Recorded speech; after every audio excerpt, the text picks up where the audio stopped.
আমরা তাই প্রকাশ্যে বলতে চাই, এই ধরনের হেনস্থাকারী যেই বলার চেষ্টা করুক না কেন, আমরা জাতীয়তাবাদী ছাত্র দল কোনোভাবেই এই অপশক্তিকে দাঁড়াতে দিব না। এবং আমাদের সকলের কাছে উদাত্ত আহ্বান থাকবে যে ফেসবুক ট্রোলিং এর মাধ্যমে আমাদের নারী শিক্ষার্থীদেরকে যেভাবে হেনস্থা করা হচ্ছে, আমরা যে যার অবস্থান থেকে প্রতিনিয়ত প্রতিবাদ জানাবো।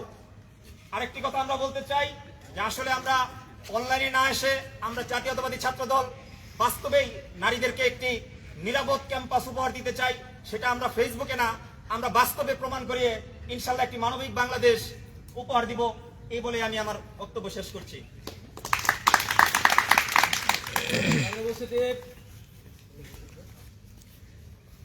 আপনারা জানেন যে এস এম ফরহাদ সে সাবেক ছাত্রলীগ নেতা ছিল, পোস্টেড নেতা।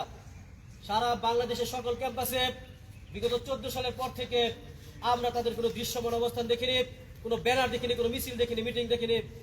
তারা সকলেই তাদের যেহেতু মূল ঢাকা বিশ্ববিদ্যালয়ের সভাপতি, সাধারণ সম্পাদক ছাত্রলীগের রাজনীতি করেছে, তাদের যে অন্যান্য নেতাকর্মী রয়েছে তারা অবশ্যই ছাত্রলীগের পোস্ট ধারণ করে এখনো গুপ্ত অবস্থায় বাংলাদেশের সকল ক্যাম্পাসে অবস্থান করছে এবং ক্যাম্পাসকে অস্থিতিশীল করছে।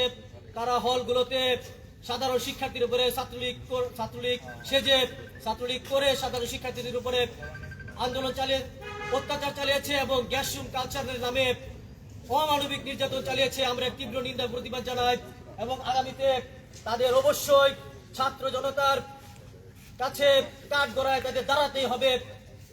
এই মুহূর্তে সভাপতি বক্তব্য নিয়ে আসবেন বাংলাদেশ কৃষি বিশ্ববিদ্যালয় শাখা ছাত্র দলের আহ্বায়ক মোহাম্মদ আতিকুর রহমান।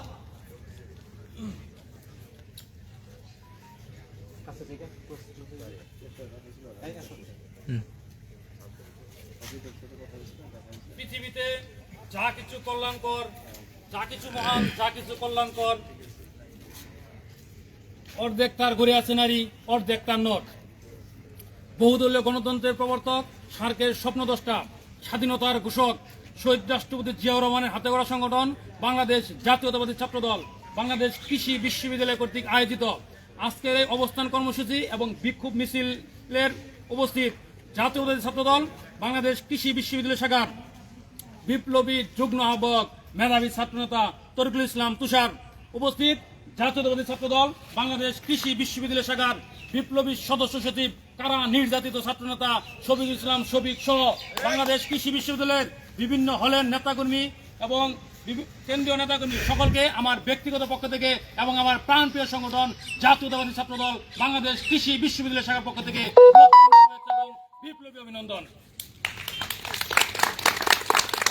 সুপ্রিয় উপস্থিতি, আপনারা জানেন বাংলাদেশের বিখ্যাত প্রভাবশালী যে ইউনিভার্সিটিগুলো আছে, ঢাকা বিশ্ববিদ্যালয়, রাজশাহী বিশ্ববিদ্যালয়, চট্টগ্রাম বিশ্ববিদ্যালয়, জাহাঙ্গীরনগর বিশ্ববিদ্যালয়, প্রত্যেকটি বিশ্ববিদ্যালয়ে কেন্দ্রীয় ছাত্র সংসদ চালু করা হয়েছে এবং সেই ছাত্র সংসদে আপনারা বিগত দিনগুলোতে দেখেছেন জাতীয়তাবাদী ছাত্র দলের প্রখর অবস্থান রয়েছে।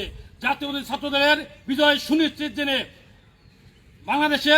বাংলাদেশ বিরোধী ৭১-এর স্বাধীনতা বিরোধী যে শক্তি ছিল, এখন তারা যারা শিবির রূপে ধারণ করেছে, তারা এই